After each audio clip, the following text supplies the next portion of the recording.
हम छठवां अध्याय के बारे में बात करब। छठवां अध्याय 22 वचन वाला अध्याय बाटे और छठवां अध्याय के 22 वचन में 100 ईयर्स का इतिहास देखे के मिलला। 5वां अध्याय में 1556 साल का इतिहास देखल गई और छठवां अध्याय में और 100 साल, मतलब जल प्रलय, नूह के समय से जल प्रलय से लेके जल प्रलय के समय तक का सारा विवरण इस छठवां अध्याय में बतावल गईल बा। और छठवां अध्याय में नूह परमेश्वर के द्वारा चुनल गल बयान और अनुग्रह प्राप्त करल गईल बा, इमें देखे के मिलला। उनके बारे में वर्णन करे के कृपा पवित्र आत्मा दिले बा। छठवां अध्याय के पहला वचन से लेके 8वां वचन तक अगर देखा जाए तो पृथ्वी पर मनुष्य का विस्तार भइल बा। मनुष्य का विस्तार भइल बाटे। उनके जब परमेश्वर देखना तब वो लोग बिगड़ गए रहना और उनका हृदय धोखादायक रहल, अत्यंत भयानक स्थिति में रहल और बड़ा बीमारी जो उनके पाप से भर गए रहल और परमेश्वर से भागे लगना। परमेश्वर से के द्वारा बतावल गयल मार्ग पर नहीं चलना। ई परिस्थिति में नूह परमेश्वर के नज़र में धर्मी होए के कारण वो परमेश्वर के अनुग्रह और दृष्टि उनके ऊपर बना रहल। ई हमके 8वां वचन में देखे के मिलला। पहला का 8 वचन में मनुष्य का विस्तार भइल और मीन दुष्टता बढ़ब और वही प्रकार से नपीली लोग धरती पर रहब और सूरवीर का रहब। वही प्रकार से परमेश्वर का लोग मनुष्य का हृदय में बढ़त गयल, बहुत उनकर पाप बढ़ गल जेके परमेश्वर नाश करे बदे सोचना। उ समय में सिर्फ नूह ही विश्वास योग्य रहना। और 9वां वचन में नूह का वंशावली शुरुआत करत समय वो अपने समय में धर्मी और विश्वास योग्य रहना। विश्वासी का लक्षण एक धर्मी और दूसरा एक निंदा रहित। धार्मिकता का मूल विश्वास बाटे अनुग्रहित बया, निंदा रहित जौन के अपन निजी बात बा। Practical knowledge, practical experience, practical life. विश्वास के लाइफ जौन बा परमेश्वर का अनुग्रह करला। विश्वास के कारण परमेश्वर आशीर्वाद देना। नूह विश्वास योग्य रहना, यही बदे उधर्मी ठहरना। नूह अपन निजी कार्य के कारण धर्मी नहीं ठहरना, बल्कि विश्वास के कारण उधर्मी ठहरना। विश्वासी विश्वास के कारण धर्मी जीवन जियला। ये प्रकार से बाइबल में लिखल बाटे। यही बदे नूह विश्वास के कारण परमेश्वर के द्वारा धर्मी ठहरल बयान और उनके काम के कारण नहीं, उनके काम के कारण निंदा रहित ठहरल बयान। उ लक्षण 9वां में देखे के मिलला। उ परमेश्वर का कृपा प्राप्त करे बदे ही नहीं, लेकिन उनके जीवन में कुछ मूल्य के रखे बयान और पवित्रता का जीवन जिया बयान।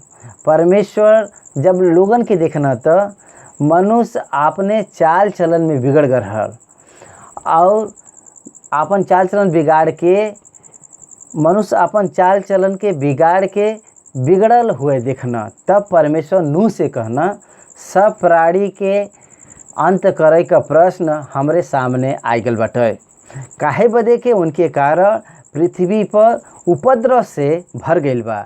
यही बदे हम उनके पृथ्वी पर से हम नाश कर जाई। यही बदे नूह तू और तो अपने परिवार का रक्षा करे बदे तो हके ही करे के बाटे। और गोपेर का लकड़ी का एक जहाज बनाव और ओकर लंबाई, ओकर चौड़ाई और ऊंचाई इतना रहे के बाटे कि खिड़की ए स्थान में रहे के बाटे, दरवाज़ा कौने स्थान में रहे के बाटे। और हम एक काम करब, सब जीवित प्राणी के तहरे जहाज के पास में हम भेजब और संसार के सब जीव मर जी हैं, लेकिन तहरे जहाज के भीतर जे लोग रही वो सब जीवित रही हैं और तहरे साथ हम ई वाचा बांधत बाए, तू अपन पुत्र और स्त्री और बहू के साथ में लेके जहाज में लेके जइह और सभी जात के पंछी के और सभी जात के पशु के हम खुद ही जहाज के पास भेजब। अब तू नर और मादा के एक एक करके तू जहाज में ले जइह। ई सब लोगन के जीवित रखे बदे, अपने पास रखे बदे जात जात के हिसाब से जब तोहरे पास उ सब हैं तो उ सब के प्रसव करे बदे अलग अलग पशु जात बदे जौन आहार चाहे तू उ पहले ही प्रबंध कैल है। ये प्रकार से परमेश्वर आज्ञा दे रहना जहाज का निर्माण करे बदे पशु का और उसको संरक्षित करे बदे नर और मादा पशु के लिए काहे बदे के आगे भविष्य में उत्पत्ति बदे परमेश्वर उनके संरक्षित करे बदे कहना और नू वैसे ही कहना, नू परमेश्वर के बतावल गल बात के अनुसार उ कहना। यही बदे एब्सोल्यूट ओबीडियंस पूर्ण आज्ञाकारिता कहल जाला एके जौन नू देखाए बा। ये प्रकार से 6वां अध्याय में पूरा विवरण लिखल बाटे। ये अध्याय में एक एक वचन का ध्यान करल जाई, पढ़ के उ वचन का मनन करल जाई। उत्पत्ति का पुस्तक 6वां अध्याय पहला वचन। फिर जब मनुष्य भूमि के ऊपर बहुत बढ़े लगना और उनकर बेटियाँ उत्पन्न भईनी, तब परमेश्वर का पुत्र मनुष्य के पुत्री के देखना कि उ सब सुंदर बहन, तब उ सब जेके जेके उ सब चाहना उनसे ब्याह करना। तब यहोवा कहना कि हमार आत्मा मनुष्य के साथ में हर समय बातचीत करत न रही, और यहोवा कहना कि हमार आत्मा मनुष्य के साथ सदा लो भी बात न करत रही। काहे बदे के मनुष्य भी शरीर हवा और उनकर उम्र जौन बा 120 वर्ष का होई। यहाँ पर 120 वर्ष आयु के बदे लाइफ बदे यहाँ पे भयल और उम्र यहाँ पे रोक भइल बा। वास्तविक में 6वां अध्याय के प्रारंभ में अगर देखल जाए तो मनुष्य का आयु सीमा जौन बा निश्चित करल गईल बाटे। नूह के समय में देखल जाए तो नूह अधिक समय तक जीवित रहना, नूह और अधिक समय तक जीवित रहना 120 ईयर से लिमिट करल गल बाटे। देखल जाए तो मूसा 120 वर्ष तक जीवित रहना, मूसा 120 वर्ष जीवित रहना। मूसा के समय में देखल जाए तो ध्यान से सुना ई बात के, मूसा के समय में देखल जाए तो जौन नूह से लेके मूसा के समय तक बाइबल में एक विवरण देखल जाए तो अब्राहम से 10 पीढ़ी, अब्राहम के बाद फिर 5 पीढ़ी, इस सब पीढ़ी में देखल जाए तो 120 साल का सीलिंग कर गल बाटे में। भजन संहिता 90 अध्याय के मूसा लिखत समय 90 साल तक सीलिंग करे बा। अगर ज़्यादा बलवान बान तो 90 साल सीलिंग कर गल बाटे। यही बदे अब मनुष्य का जन उम्र बाटे 70 साल बाटे। बलवान अगर बान तो 80 साल जी सकना और एवरेज जौन बाटे और कम भइल बा। इंडियन एवरेज जौन बा कम भइल बा। अमेरिकन एवरेज 66 साल और जापान का एवरेज बा 70 ईयर्स बाटे। और आज ऐसा देखल जाए तो 70 साल से बढ़ के पृथ्वी पर एवरेज ह्यूमन बीइंग लाइफ का नहीं देखल जाला। यही बदे परमेश्वर का वचन कितना सच बतावला हमके देखे की मिली। 6वां अध्याय के पहला वचन में मनुष्य पृथ्वी पर बढ़ना शुरू होए के बाद में आदम और हवा का संतान में सिर्फ सेत के ही नहीं वो और बेटा बेटी के जन्म दिले बयां। वही भर नहीं सेत और भी बेटे बेटे की जन्म देना। और इतना ही नहीं, सेत एनोस के ही नहीं बल्कि एनोस कनान के ही नहीं जन्मना और उनके बेटी बेटने को भी जन्म देना। इस प्रकार से पृथ्वी पर मनुष्य बढ़े लगना। ये प्रकार से करोड़ों लोग बढ़ गए न, पृथ्वी पर मनुष्य बढ़त गए न। तब ये भयल के मनुष्य का पुत्रिया परमेश्वर के पुत्र, ये बहुत कंट्रोवर्स ये बात बाटे। बहुत लोग अलग अलग प्रकार से बताए बाने के परमेश्वर का पुत्र कहल जाए तो फैलन एंजल्स है। ये प्रकार से कुछ लोग कहे बा फैलन एंजल्स को शरीर नहीं होला, ये प्रकार से होला। तब मनुष्य का पुत्री से विवाह करल क्या बा और शादी करल गल, मतलब एक क्रम के अनुसार विधि में करे हुई है। वो सब कोई भी विचार नहीं हवा।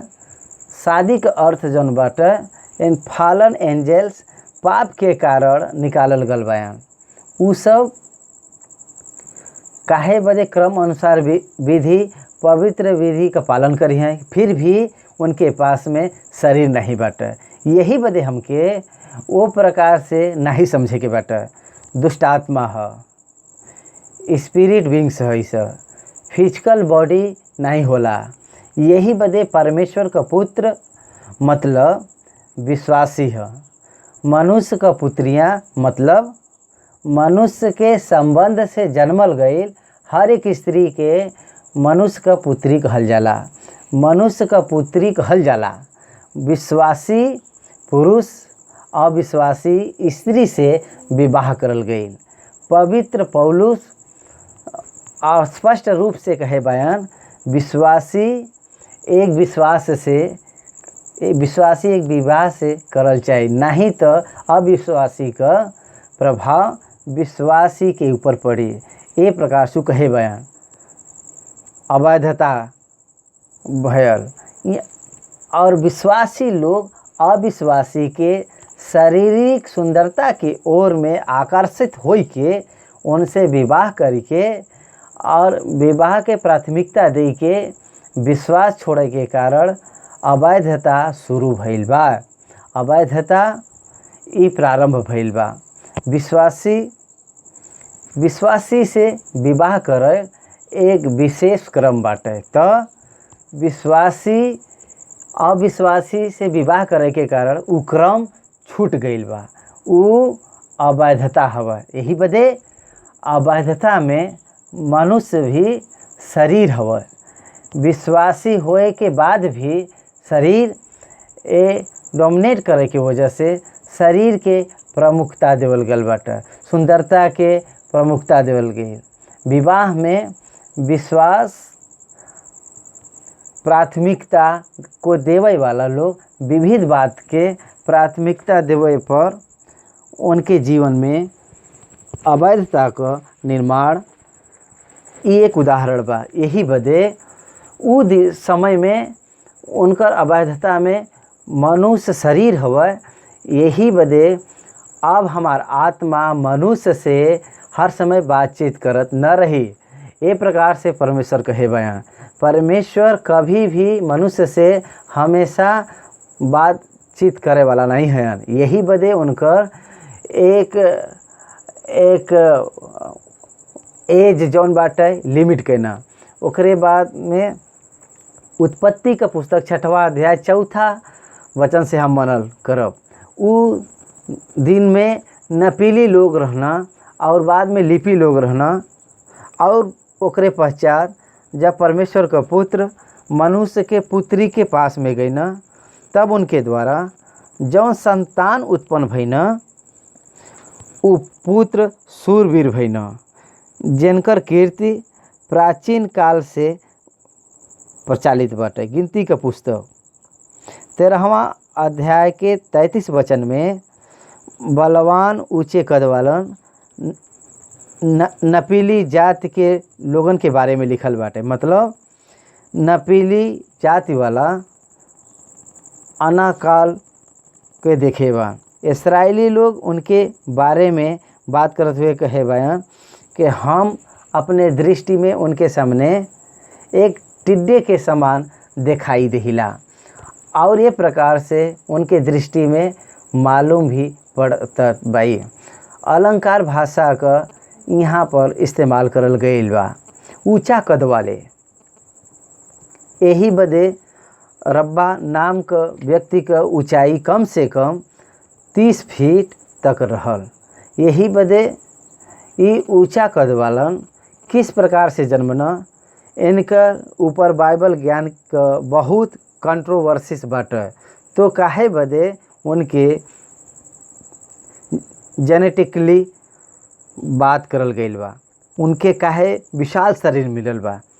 एकर पता पृथ्वी पर पहला मानव माता और पिता जौन आदम हवा हयन, ओकरे बाद में जल प्रलय के बाद में नूह और उनकर पुत्र, यही बदे ये विशाल शरीर वाला कौने प्रकार से उनके ये देह मिलल हमके स्पष्ट रूप से पता नहीं बाटे। एकर उल्लेख बाइबल में देवल गल बा। एकर उल्लेख बाइबल में देवल गल बा, हमके इतना पता बा। काले मूसा के सामने इस्राएल प्रजा के लोगन के चुप कर आवे के मनसा से वो कहना, हम अभी चढ़ के वो देश के आपन कैल ही। काहे बदे के निसंदेह हमके करे की शक्ति बाटे। निसंदेह हम में ऐसे करे का शक्ति बाटे। ए प्रकार से कैसे उ कहत बायन, काहे बदे के विशाल शरीर वालन, मतलब नपीली लोगन का जौन अर्थ बा सूरवीर बलवान। ये लोग युद्ध में बहुत बलवान होत रहना। और फलिस्ती में भी गोलियत का लंबाई का अंदाज़ा जौन रहल लगल जाए तो 6 हाथ 1 बित्ता रहल। 6 हाथ 1 बित्ता का मतलब जौन बा 9 फीट से ज़्यादा, 9 फीट। आज हमके दुनिया में कहीं भी नहीं दिखाई देना। Very rare. जापान वालन के हाइट जौन बाटे 55 H2 के बीच में होला। इंडियन एवरेज में 5.6 के बीच में होला।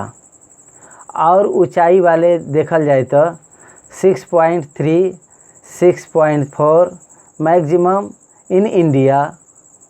तो वो सब भी अपने आप में कंपेयर अगर कहना तो विशाल शरीर जैसे वो सब देखी हैं। बाकी मनुष्य से कंपेयर करल जाए तो फर्क दिखे मिलला। तो उन जो नपीली लोग बा, फ्लोट के बाद भी सब रहना, जल प्रलय के पहले भी रहना, शैतान का सेवा, देवदूत रहना, मनुष्य के साथ में जाए के पाप करे का अधिकार पाई के उनके साथ पाप करे का चांस रहल। तो आज भी वो होता। काहे बदे के आज भी वो सब शैतान का शिष्य आज भी ये पृथ्वी पर घूमत बयान। यही बदे मानव जाति से संबंध और संपर्क से बनल मानव जाति होई। ए प्रकार से हम मानत बाई। बहुत लोग बहुत से कॉन्फ्रेंस में कहे बयान लोगन के ई फॉलन एंजल्स के कारण भयल बा और होयल हुई, लेकिन एकरे बदे कोई आधार नहीं बा। यही बदे हमके मानव की आवश्यकता नहीं बाटे। परमेश्वर का पुत्र मनुष्य के पुत्री के साथ में बच्चे के जन्म दियल गई। स्त्री पुरुष के संयोग के कारण संतान हो सकला। स्पिरिट बीइंग के बॉडी नहीं होला। स्वर्गदूत के पास शरीर नहीं होला। काहे बदे के परमेश्वर कहना उ स्वर्गदूतन के समान हुई हैं। काहे बदे स्वर्गदूत में शादी नहीं होला, उनका पुनर्जन्म नहीं होला। काहे बदे के परमेश्वर जितना करोड़ों स्वर्गदूत के बनाए बयान उतना ही अभी भी बान। अभी भी कोई कम नहीं भल बान और कोई ज़्यादा भी नहीं बढ़ल बान। फालन एंजल्स हो सकन, ये कुछ परमेश्वर का पास वाले हो सकन, लेकिन मनुष्य वैसन नहीं बा। दो मनुष्य के बनावल गई तब समाज में 830 करोड़ का जनसंख्या में बाटे। पूरा दुनिया में यही बदे एक मनुष्य मानव जाति शुरू भई, लेकिन स्वर्गदूत में रिप्रोडक्शन कैपेसिटी नहीं होला, चाइल्ड बेयरिंग बिल्कुल नहीं होला, ये फिजिकल बॉडी नहीं होला।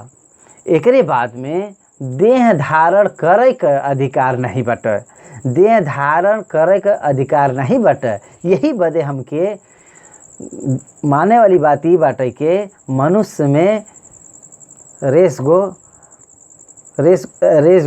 परमेश्वर अलाउ करे बाया। विचित्र बात ये बाटे के कालीन कहना के हम विशाल शरीर वालन के आसानी से हराए देब, तब वो कोई भी मामूली लोग नहीं बयां, बलवान बयां। अब बलवान रहना उ सब शक्तिशाली रहल हुई हैं, दृढ़शाली वाले रहल हुई हैं, लेकिन उन पर सामान इसराइली लोग जय पहिया इस प्रकार से बोलत बा, before the flute and after the flute. और ये लोग जल प्रलय से पहले और बाद में भी रहना, ये सब मानव जाति से उत्पन्न भइल सिर्फ विशेष शरीर वाले हैं बस, और कुछ नहीं बा। यहोवा देखना कि मनुष्य का बुराई पृथ्वी पर बढ़ गई बा, और उनकर मन का विचार में जवन कुछ उत्पन्न होत बाटे तो निरंतर बुराई होत बाटे। ये बहुत विचित्र और प्रमुख वचन बाटे। हमके ए वचन पर विशेष ध्यान देवे के बाटे। मानव का हृदय पाप से भर गयल बा, आदम के स्वभाव में पाप प्रवेश करे बा, वही पाप सारे मानव जाति में फैल गया। पाप उनके हृदय में रहे के कारण का बिगाड़ल गया, सोच बिगड़ गया, विचार बिगड़ गया। सोच विचार बिगड़े के कारण मनुष्य का पाप ठीक न होने के कारण तो स्वभाव भी ठीक न होई, विचार ठीक न होई तो जीवन भी ठीक न होई। यही बदे जीवन बिगड़ गया, मतलब विचार बिगड़ गया। विचार बिगड़ गया मतलब उनकर सोच बदल गया, वो केवल बुरा ही बुरा बाटे। बुरा अर्थ ई हवे के गॉड्स स्टैंडर्ड में रहे बदे पसंद न करे वाला परमेश्वर के प्रमाण जौन भी बाटे ओकरे विपरीत रहे वाला बुराई। परमेश्वर अच्छाई बुराई का ज्ञान देवे वाला और फल खाए वाला आदम के संतान के नूह के समय में देखल जाए तो नूह और उनकर परिवार के छोड़ के और कोई भी पृथ्वी पर अपने मन में पवित्रता रखे वाला कोई नहीं रहल, पवित्र जीवन जीवे वाला कोई नहीं रहल, विश्वासी कोई नहीं रहल, कोई धर्मी नहीं रहल। यही बदे परमेश्वर कहना मनुष्य का बुराई बहुत बढ़ गई बाटे, मतलब भयानक हो गल बाटे। अकाल बहुत बाटे, मतलब पॉजिटिव सेंस में नेगेटिव में उ कहे बयान। अकाल बहुत बाटे, एकर मतलब का बाटे बहुत तूफान आए के मतलब it is the very density, अत्यंत भयानक बुराई के बारे में मनुष्य के हृदय में भरल बा। ये प्रकार से प्रभु कहत बाया हृदय बिगड़ गल बाटे। हृदय it is the sea to emotion, ये मनुष्य में भावना का एक वेदी बा। मनुष्य का हृदय जौन बा यही बदे प्रभु यीशु मसीह कहे बयान कि जो मुंह में जाला वो मनुष्य के अशुद्ध नहीं करला, लेकिन जौन मुंह से निकलला वो मनुष्य के अशुद्ध करला। हृदय के कारण अशुद्ध ठहरना, यही बदे मनुष्य के मुंह से निकले वाला बात से अशुद्धता होला। मनुष्य के हृदय से अपवित्र ठहरला, भोजन से नहीं। यही बदे मनुष्य का हृदय में बुराई पृथ्वी पर उनसे बढ़ के द मोस्ट थिंग्स और कुछ नहीं बट वो परमेश्वर आइडेंटिफाई कैना। आज भी अन जन्म मतलब अविश्वासी मतलब परमेश्वर के आविष्कार करे वाले बदे और परमेश्वर पर मन फिराए न के उद्धार न पार करके और पवित्रता के न जान के लोगन के सोच विचार के व्यवहार के देख के बहुत ही आश्चर्य लगला। सोच में पड़ जाला। वैल्यूलेस नाश हुए मृतक के जैसा देखल जाए तो बहुत बुरा लगला। ये भाई बहन आज बहुत से लोग जौन बयान उन सब के जीवन में मन फिराव के न जाने के पापी इच्छा के अपने हृदय में पूरी करत और इस संसार में जियत बयान। अच्छा व्यक्ति देखे बदे बुराई के छुपाई के रखत बयान। उ सब अच्छा व्यक्ति स्वर्ग में जई हैं ऐसा नहीं कहना। धर्मी व्यक्ति स्वर्ग में प्रवेश करी। और अच्छा और धर्म में फर्क का बाटे? अच्छा मतलब मनुष्य का प्रैक्टिस द्वारा होला। धर्मी परमेश्वर के ऊपर विश्वास द्वारा होला। यही बदे वो प्रैक्टिस के कारण अच्छा होना करके परमेश्वर के पास में न ठहरब। पवित्र परमेश्वर के सामने तो हर सारा चीज़ भलाई जौन बा नीले कपड़ा के समान रही। ये प्रकार से तहार धर्मी का आधार जौन बाटे देवो को दे परमेश्वर के प्रति रख विश्वास ही एक आधार बाटे। लेकिन अच्छाई से कोई भी आपन फल स्वर्ग में न पाई है। यही बदे अच्छाई human goodness not divine goodness. यही बदे अच्छाई अच्छा सोच करला ओकर कारण ओकरे पीछे का बैकग्राउंड जौन बा बुरा बाटे। अपने स्वार्थ बदे कपट बदे करके ये सब चीज़ बाहर भक्त जैसा अच्छा व्यक्ति जैसा वो देखल जाला भेष धारण करला। यही बदे मन से हिपोक्रेट वेशधारी एक कहल जाला।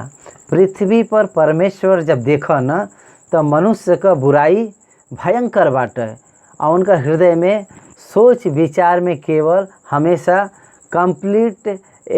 कंप्लेन एवरी टाइम और पूरी तरह से संपूर्ण रूप से बुराई मनुष्य के हृदय में भरल बाटे।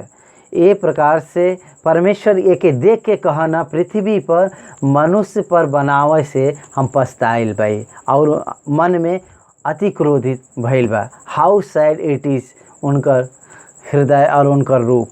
परमेश्वर मनुष्य के जब बनैना तो मनुष्य कैसा हो गए ना बोलल जाए तो परमेश्वर जौने विधि के मनुष्य के बदे बनैना उ विधि के बिगाड़ के परमेश्वर के उपस्थिति से दूर जाए के बिगड़ गई ना बुराई से भर गई ना। परमेश्वर दुख होए जैसा पछताए जैसा और मनुष्य बन गए। हाय हम अपने रूप के अनुसार बनैली। हाँ ई मनुष्य हमरे रूप और स्वभाव के छोड़ के शैतान के रूप और स्वभाव में बदल के ना और ये सब यहोवा मनुष्य के बनावे से यहोवा पछतैना और मन में वो अति क्रोधित बना। 7वां वचन में अगर देखा जाए तो तब यहोवा सोचना के हम मनुष्य के जौने जेकर हम सृष्टि करे भाई पृथ्वी के ऊपर से हम मिटाई देब। का मनुष्य का पशु का रेंगे वाला जंतु क्या आकाश के पंछी सबके हम मिटाई देब। काहे बदे के उनके बनावे से पछतात बाई। मनुष्य का देख के काहे बदे हम इनका सृष्टि कैली। ये प्रकार से सोच के परमेश्वर सोच के बुरा लगना। हम भी वैसे ही है। हमारा बच्चा भी अगर बात न सुन के भिन्न रूप से बदल जाए तो शैतान के संबंध में बदल जाए तो हमारे हृदय में बहुत बुरा लगी। एक चोर हत्यारा व्यभिचारी भेषधारी अगर इनमें से कोई भी बच्चा अगर हमार बन जाए इनमें से तो हम के का सोचब हाय हम इनके काहे जन्म दिले। हम ऐसा सोची सकीला। परमेश्वर का भी ऐसा सोचना काहे हम बनैली मनुष्य के काहे बनैली हम बनैली मनुष्य के हम काहे बनैली, परमेश्वर एक प्रकार से सोचना, परमेश्वर खेदित होना। जैसे मनुष्य पाप से घिर गयल, मनुष्य का जीवन पाप से भर गया। और be careful about the sin in your heart, अपने हृदय के पास से सावधान रहे के बा, हमके हमेशा सीखे के रहे के बाटे। तब यहोवा हाँ हम बनैली मनुष्य के साथ पशु रेंगे वाले जंतु, आकाश के पंछी सबके मिटाई देब। काहे बदे के उनके बनावे से हम पछतात बाई कहत बानो। परमेश्वर कौने बात बदे दुखित भल बयान, उ कौने बात बदे खुश होना, ई जानने वाला ही सच्चा विश्वासी होला। सच्चा विश्वासी उहे होला, सच्चा विश्वासी परमेश्वर का खुश करे वाला होला।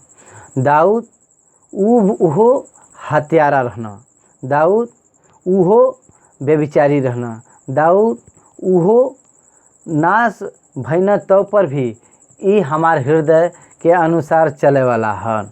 ऐसा परमेश्वर दाऊद के बारे में कहना, एकर कारण में हम खुश बाई कहना। हत्यारा होए के बाद भी, बेविचारी होए के बाद भी दाऊद में परमेश्वर के खुश करे वाली बात कौन सी रहल? पश्चाताप।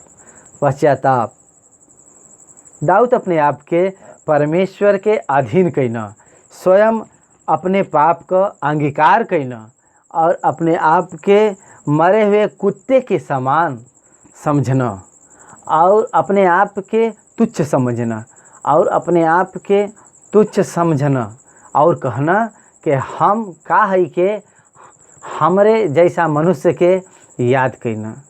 ए भावना के वो महत्व देना। इस संसार के कुछ न आशा रखत हुए वो अपन संतान के परमेश्वर के उपस्थिति में रहे तो काफ़ी बाटे समझत रहना। राजा दाऊद यही बदे हमके ध्यान देवे के बात बाटे के कौने के वजह से परमेश्वर खेदित होना और कौने वजह से परमेश्वर के खुशी मिलला और कौने वजह से परमेश्वर के खुशी मिलला। ए बात पर हमके ध्यान अगर दे तो पापी के कारण, पश्चाताप न कर वालन के कारण परमेश्वर पछताना। परमेश्वर का हृदय जौन बा खेदित होला, सबके नाश करे बदे निश्चय करे बा। तो नूह परमेश्वर के दृष्टि में अनुग्रह प्राप्त कईना। वो समय में पृथ्वी पर लाख लोग होए पर भी एक मनुष्य के देखे पर परमेश्वर का दृष्टि में वो व्यक्ति पर अनुग्रह करे के वो सोचना। अनुग्रह, अनदर चांस, अनजान में कल गई अनुग्रह प्राप्त भइल कहना। पौलुस यही बदे नूह विश्वास के कारण धर्मी ठहरना, पहला कभी न देखे वाले बातें के वो बतैना। मतलब जल प्रलय के बारे में बात करत समय कभी भी बारिश नहीं भर रही, वो स्थान में जल प्रलय होए के बात पर यकीन कईना। आकाश का झरोखा खुले वाला बा, ए बाढ़ में सब लोग जाए वाला बयान। कौन ई मानी ए बात के यकीन करी ई बात पर, लेकिन नूह ऊपर यकीन कईना, नूह उस पर यकीन कईना। नूह गांव के बीच में जहाज का निर्माण शुरू कर देना और वो अनुग्रह प्राप्त कईना। विश्वास के कारण धर्मी ठहरना। अब 9वां वचन के पढ़ो। नूह का वंशावली ई हवे के नूह धर्मी पुरुष और अपने समय के लोगन में खड़ा रहना और नूह परमेश्वर के साथ साथ चलत रहना। ये कुछ बात पर ध्यान देवल जाए। नूह नंबर 1 धर्मी रहना, नंबर 2 निंदा रहित रहना और नंबर 3 परमेश्वर के साथ साथ चलत रहना। एकर मतलब का हुआ? धर्मी मतलब स्वभाव के बारे में नहीं कहल गल बा। धर्मी मतलब विश्वास से धार्मिक ठहरावल गया, चुना गयल बयान, अपने पाप को स्वयं अंगीकार करे बयान, ये सब जान के प्रकाशित करे बदे, प्रायश्चित करे बदे, परमेश्वर पर भरोसा करके प्रायश्चित करे बदे परमेश्वर के पास आना, यही बदे नूह धार्मिक ठहरना। और दूसरा निंदा रहे, ब्लेमलेस। नूह कोई भी नहीं कहना कि हमके कोई दोषी कहे, ऐसा अवकाश नहीं देना। समाज में निंदा रहित रह बहुत जरूरी बा। अब्राहम के बारे में उत्पत्ति के पुस्तक में 17 अध्याय में यहोवा दर्शन देके कहना कि हम सर्वशक्तिमान ईश्वर हई, हमरे उपस्थिति में चल और सिद्ध होता जा।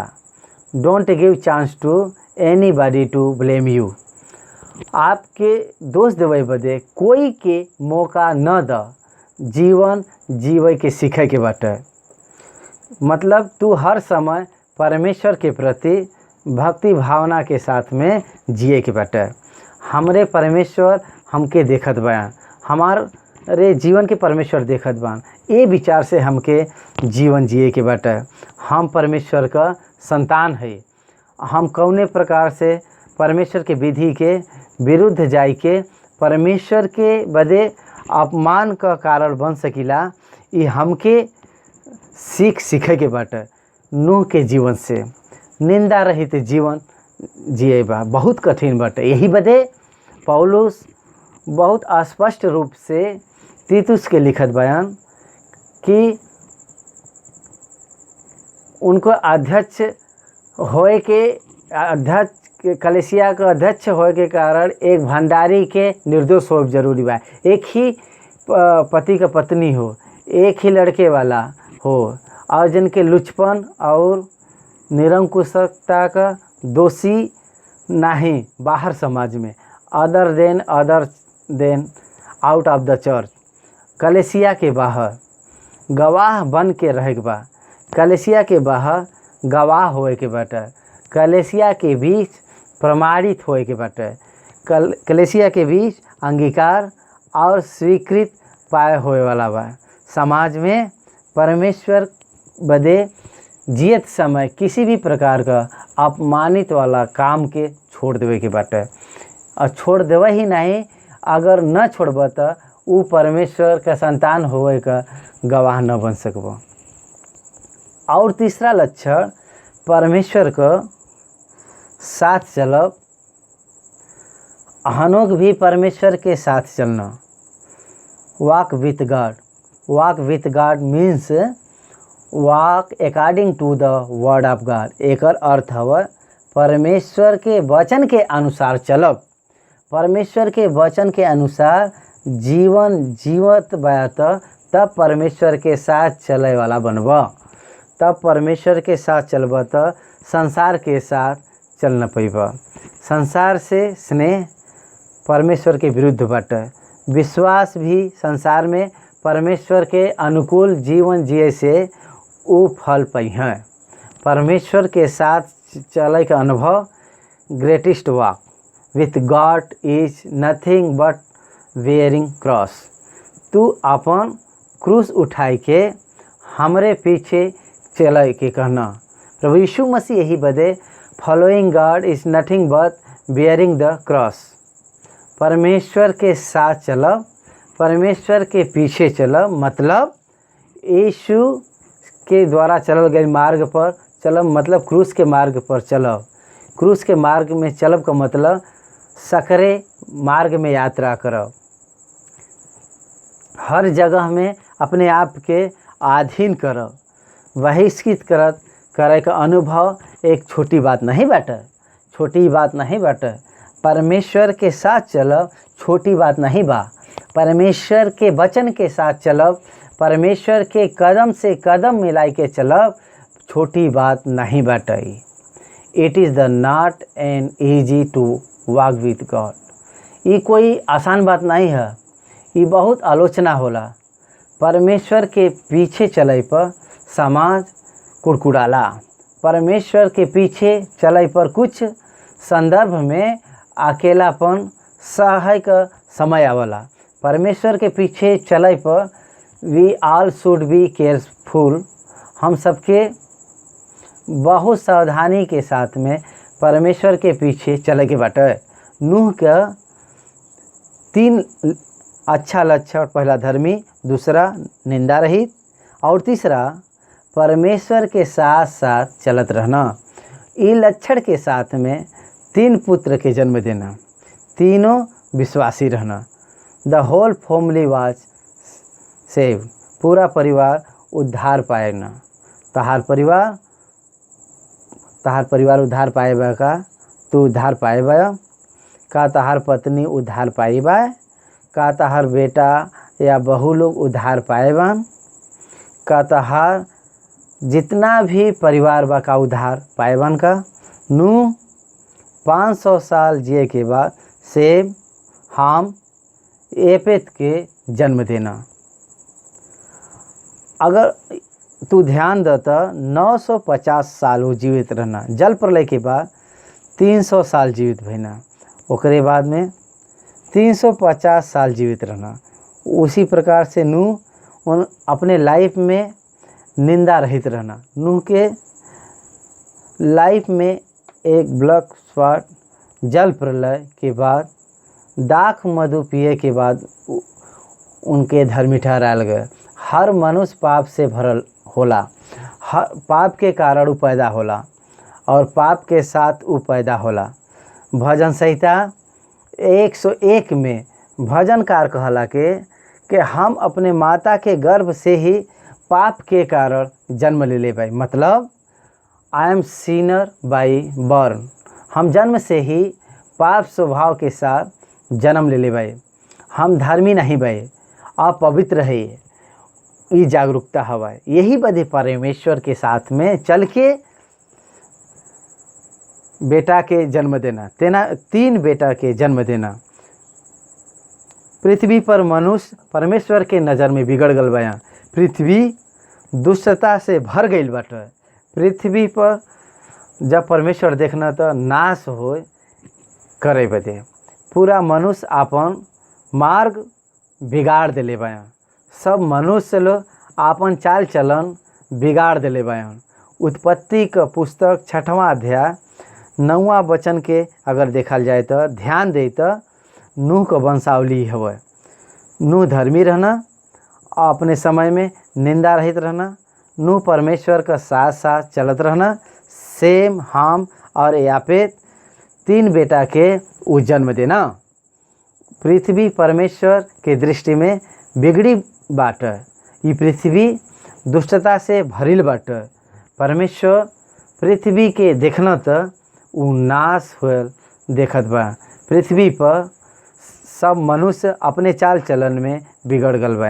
नूह 500 साल का रहना, तब 3 बेटा से हाम और यापेत, तब उनकर उम्र 500 साल का। तब 500 साल में परमेश्वर उनके दर्शन देख के उनके और उनके परिवार के बचावे बदे एक जहाज के निर्माण करे बदे कहना। नूह और नूह का पत्नी सेम, हाम और यापेत और उनकर पत्नी 8 लोग। उस समय नूह का कुल पोता पोती नहीं रहना, सिर्फ बेटा का शादी भई रहे। नूह के 3 बेटन के साथ में और कोई बेटियां हुई हैं, ये हमके नहीं बाटे, एक रिकॉर्ड नहीं बाटे। नहीं भी हो सकला या हो भी सकला। नूह उस समय परमेश्वर के दृष्टि में धर्मी ठहरे रहना। यही बदे परमेश्वर नूह पर अनुग्रह करके सहायता करे बदे आगे ना उद्धार में परमेश्वर का अनुग्रह के साथ विश्वास भी चाहे। इफिसियों के पुस्तक 2 अध्याय का 8वां वचन में लिखल बाटे, काहे बदे के विश्वास के द्वारा अनुग्रह से तहार उद्धार भइल बाटे, और यह तहार ओर से नहीं बल्कि परमेश्वर का दान हवा। पौलुस विश्वास, अनुग्रह और अनुग्रह परमेश्वर देला।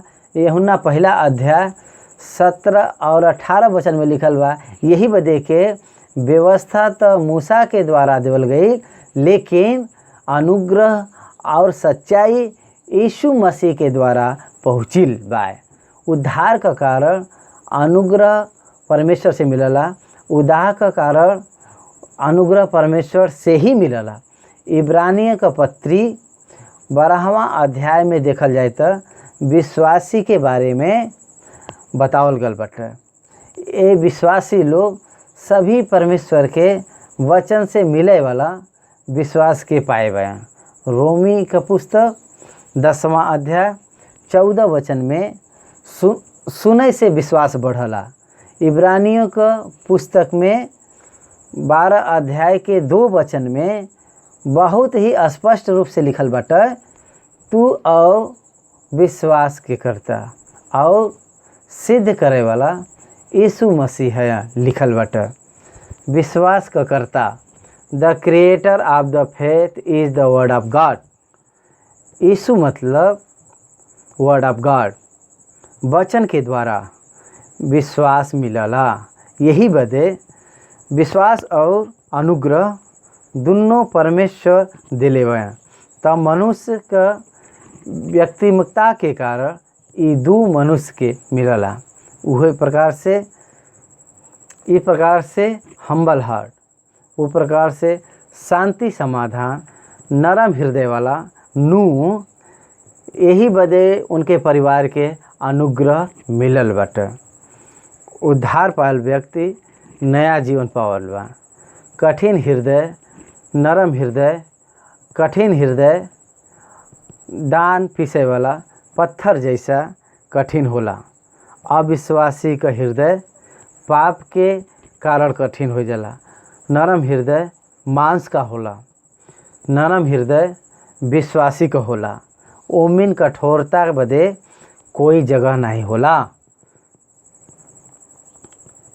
दोषा रोपण के लिए स्थान नहीं बा, क्षमा के लिए स्थान बाटे। यही बदे उद्धार पाल हृदय, नरम हृदय मतलब आसानी से परमेश्वर के अधीन होए वाला मन।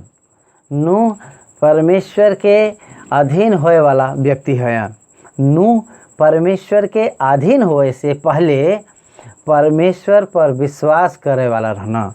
परमेश्वर पर विश्वास करत समय विभिन्न परिस्थिति रहल। साइंस नहीं मानला के आकाश से बारिश होए वाला बाटे। बोलल जाए तो वो समय में 10 पीढ़ी के समय में बारिश नहीं भ रही। ए परिस्थिति में जल प्रलय होए वाला बाटे, तो कौन यकीन करी? कोई नहीं। यकीन कईना तो सिर्फ नूह यकीन कईना, विथाउट एविडेंस, विथाउट एनी कारण के वो विश्वास करना। अब कोई यकीन नहीं करना, सिर्फ विश्वास करना, वो के सच मानना। नूह के यकीन माने के कारण ही हवे के परमेश्वर के हाथ में असंभव कुछ भी नहीं बा। परमेश्वर कहना कि जल प्रलय होए वाला बा तो नूह मान लेना, बस। परमेश्वर कहना वो सही हवा ही नहीं, एक सच मान सकल लगा। ए प्रकार से जांच पड़ताल करे बदे नूह क्षण भी भर भी नहीं सोचना, लेकिन वो अधीन हो गया। सृष्टि में कभी भी न विचित्र घटना जब परमेश्वर नूह से कहे पर ऐसा हो सकला कई के मान लेना, तो वह उनकर विश्वास रहा। यही बदे वो बचावल गल बा। परमेश्वर नूह के चुनना, आदम से मनुष्य का जाति आई, जितना सच बात है उतना ही के संतान से संसार के लोग है ना, उतना ही सच है, उतना ही वास्तविकता बा, उतना ही महत्व परमेश्वर नूह के दिले बा। कारण ही हवे के उ दिन में परमेश्वर देखना पृथ्वी बिगड़ गई बाटे। परमेश्वर देखना मनुष्य नाश हो देखत बा, अपने चाल चलन के बिगाड़ दिले बा। मोरल वैल्यू नहीं बाटे। सोचे के बाद बा कि कितना भयानक इस समय हुई। इस समय में ये बहुत से संदर्भ में आश्चर्यचकित भई गल हुई हैं कुछ लोग के स्वभाव से। उनके देखत भाई हम तो कितना धोखा और कितना हार्ट ब्रेकिंग नेचर होला, आपन दिल टूट जाला। और कुछ लोगन के स्वभाव से और बहुत से खिस्से बट एक बार एक बेटा अपने माँ से धोखा से चेक बुक पर साइन करवावला और सावरा पैसा उठा के ले लेला। वो कितना धोखा बा, बुराई, पाप। इस संसार में एथिकल वैल्यू जन बा, ये इसकर जीवन एक प्रकार से मिलला। जहाँ भी देखा ये प्रकार का जीवन मिलला। जैसा समुद्र यात्रा में एक बूंद पानी भी नहीं मिलला, उस प्रकार से ये संसार में मिट्टी भर भलाई मसीह प्रेम आगापे प्रेम बदे प्रयत्न करल जाए तो समुद्र यात्रा में एक बोतल पानी जैसा बाटे।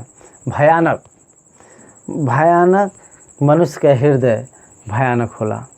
परमेश्वर के अस्वीकार करल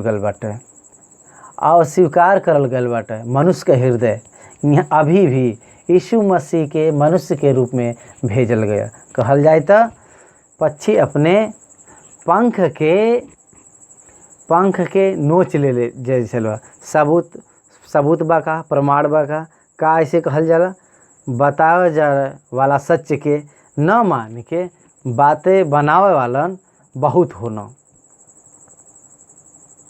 व्यभिचार, कामुकता, मूर्ति पूजा, हत्या करब, चोरी वेश्यागमन और शोर शराबा वाला नाच गाना और समाज में ज़्यादा हो गल बाटे। और हम 2020 साल में है एक समय के समाज में और आज के समय में बहुत अंतर बाटे। परमेश्वर के वचन में पृथ्वी बिगड़ गई बाटे, दुष्टता से भरल बाटे। बहुत सा कानून बाटे भारत देश में स्त्री के सुरक्षा दिलावे बदे, उतना कानून होए के बाद भी महिला पर अत्याचार होते बाटे हमके देखे के मिलल बा। Ethical value, morals value, spiritual values, divine values and nature आज समाज में नहीं बाटे, देहात में भी नहीं दिखल रहा। महिला पर अत्याचार बलात्कार होत बा, बिगड़ गल बा। लिखल बा लूत के समय में कि छोटा बच्चा से लेके वृद्ध तक व्यभिचार करत रहना। आज अत्यधिक प्रतिशत 12 से 15 साल के बीच में उनका वर्जिनिटी मेल और फीमेल के देत बाटे। ए बीच में हम सुनल भाई के कोलकाता के एक बड़ी पाठशाला में सर्वे करल गल तो 8 class girls about 75% they loss their virginity. ई पढ़ाई के बाद हमारे आँखें से पानी निकल गई, बिगड़ गल बाटे। आज इंटरनेट विस्तार रूप से बढ़ गया बा, बाल अवस्था से ही क्रोनोग्राफी के आदत लग गई बाटे। उम्र से कोई संबंध नहीं बा। एक बूढ़ी औरत के 6 लोग बलात्कार करके फेंकना, ये बात न्यूज़पेपर में पढ़ने, कितना भयानक बात बा। आज मोबाइल फ़ोन में कौने प्रकार से बैंक रॉबरी कर सकना जान सकला। ये परिस्थिति मनुष्य में प्यार ख़त्म होत बाटे। पृथ्वी दुष्टता से भरत बाटे, जमीनों के छीनल जात बाटे। दुष्टता जमीन पर कब्जा करल गल जात बाटे। दुष्टता मनुष्य का बेचल जात बाटे। दुष्टता स्त्री के विदेश में बेचल जात बाटे। दुष्टता भर गल बाटे। स्त्री पर अत्याचार बढ़ गल बाटे। और कहीं भी जा तो दुष्टता भरल बाटे। कहीं भी देखा तो बुराई देखल जाई, कहीं भी देखा तो अपने चाल चलन में बिगड़े मन से बिगड़ल बाटे। लोगन का चाल चलन के लोग बिगाड़त बा। रिश्वत नहीं लेवे के बा, रिश्वत न लेवे के चाहिए, ऐसा कोई नहीं दिखल बाटे। एक समय में रिश्वत लेवे वालन के गधा के समान मारल जात रहला। समाज पूरा गंदा से भर जाला त भेड़ के लिए कहाँ स्थान बा। मसीह नाम रखे वालन भी अपने बैलू के रिश्वत खुद बनत बा। ई आज के परिस्थिति बाटे तो उस समय का परिस्थिति ऐसी रहल हुई। ए प्रकार से परमेश्वर कहत बा। नूह के दिन के समय में जैसा रहे, शादी करे के बाद भी उ बेपरवाह रहना, उ सब बेपरवाह रहना। वो जहाज के राल लगे न, मतलब विद्रोह का संकेत उ तभी से अपनाए बन। ऐसा समय में परमेश्वर नूह से कहत बयान 13वां वचन में, तब परमेश्वर नूह से कहना, सब प्राणी के अंत करे का प्रश्न हमरे सामने आय गल बाटे। काहे बदे के उनके कारण पृथ्वी उपद्रव से भर गल बाटे। यही बदे हम उनके पृथ्वी समेत नाश कर डाला। समस्त शरीरधारी, मतलब कुछ शरीर वाले नहीं बल्कि सभी मनुष्य के पृथ्वी दुष्टता से भर गई बाटे। मनुष्य पुत्र दूसरे आगमन तक पृथ्वी विश्वास बना रहे, ऐसा स्वयं यीशु प्रभु प्रश्न पूछत बयान। It is the possible even for Jesus Christ to find a man and earth, how horrible it is।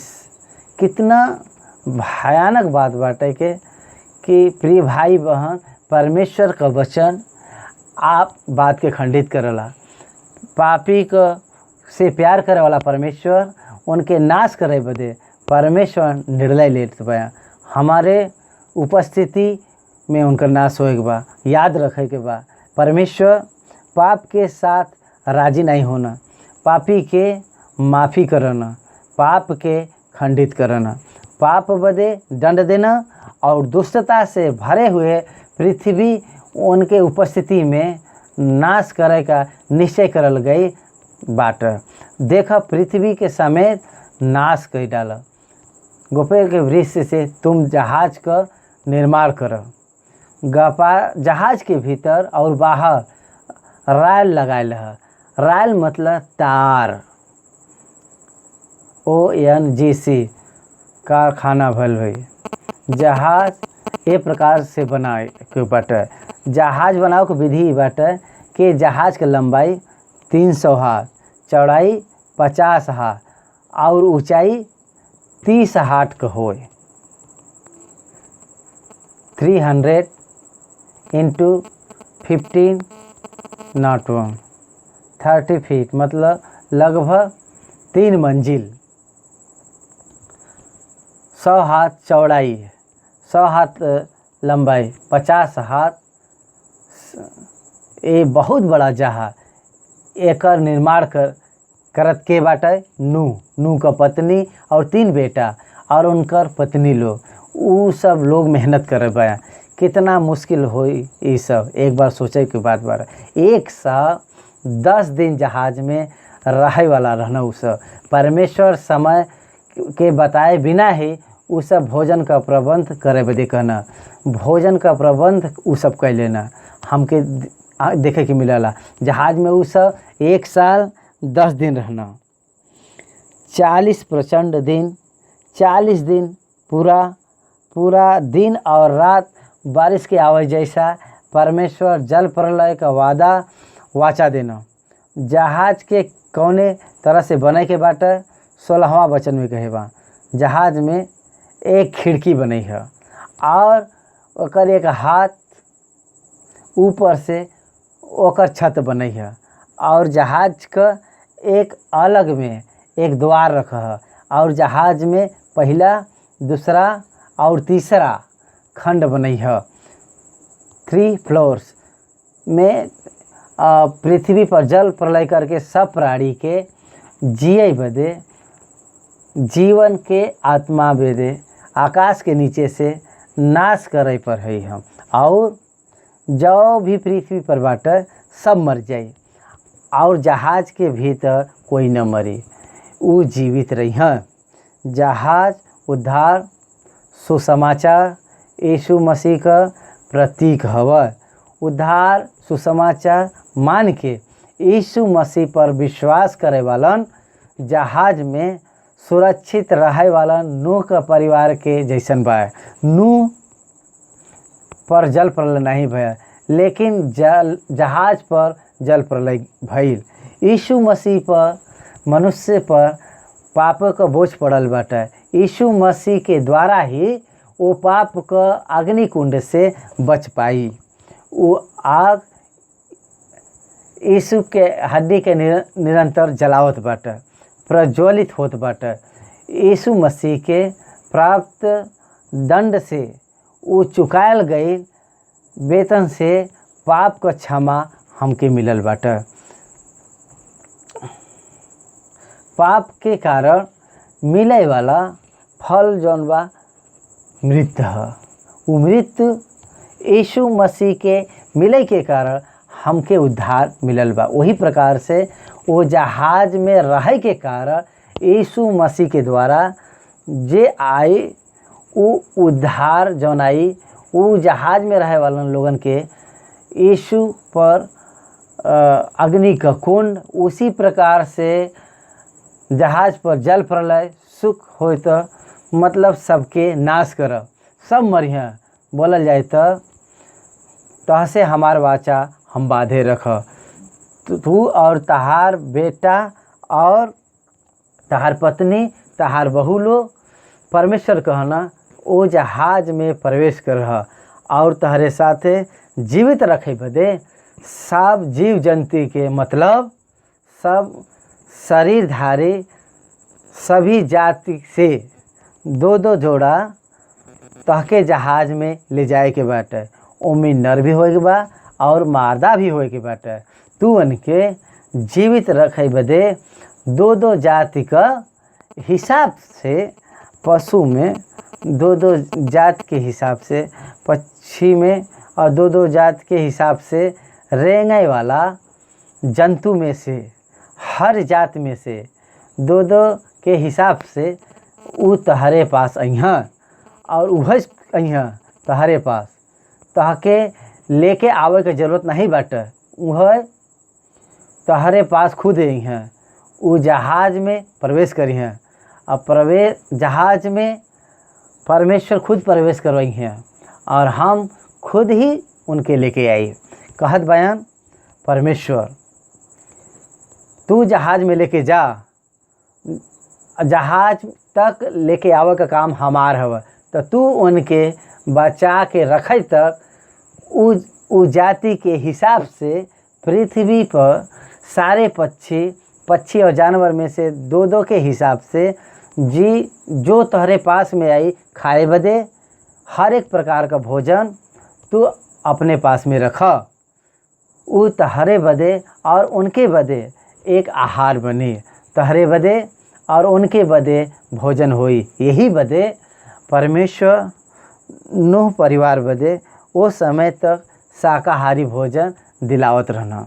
उ 10 पीढ़ी नूह में जल प्रलय के बाद उ लोग मांस खैना। सबसे पहले के फर्स्ट 10 जनरेशन आदम से लेके नूह तक कंप्लीट वेजिटेरियंस पूरी तरह से शाकाहारी रहना। यही बदे उ सब उतहरे बदे आहार बनिया। परमेश्वर कहना तो नूह वैसे ही करना, पूरी तरह कहना, परमेश्वर के आज्ञा के अनुसार कहना। सब कुछ पूरा रीति से संपूर्ण परिपूर्णता से किसी भी प्रकार से विरोध न करत, डिबेट न करत हुए उ प्रकार से परमेश्वर के साथ उ कहना। एक बात आप ये वचन पर ध्यान दें कि कितना अच्छी बात बाटे कि परमेश्वर बताए बयां। जैसा नूह कहना no personal agenda, no personal planning, no personal any excuses, only completing the word of God. परमेश्वर के वचन के पूरा करल गइल बा और आदम नूह के बिना झुके परमेश्वर के बिना परमेश्वर के चूके परमेश्वर के आज्ञा का पालन करना। ये वचन से हमके का सीखे के बाटे, नूह परमेश्वर के मार्ग में चलना। हमार जीवन कौने तरह से बाटे परमेश्वर के काम बदे हमके जीवित रहना पसंद करे बा। नूह परमेश्वर बदे एक गवाह बनना, परमेश्वर का अनुग्रह का पात्र बनना, परमेश्वर के प्रति विश्वासी रहना, परमेश्वर के प्रति जानकारी में रहना, उनके आज्ञाकारी रहना, उन परमेश्वर के प्रति क्रिया रूप में कहना, उनकर अपने परिवार के मसीह परिवार में परिवर्तित कहना। तहके भी वैसे ही अनुग्रह परमेश्वर दिह। प्रार्थना कर।